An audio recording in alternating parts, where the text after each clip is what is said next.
How to change location in Plenty of Fish. So the very first thing you want to do is to head over to your application Plenty of Fish and make sure you are logged into a specific account.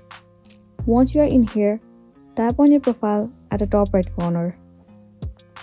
Below your profile, click on Edit Profile. Once you are in here, scroll down and you'll find the option of Location. Click on it.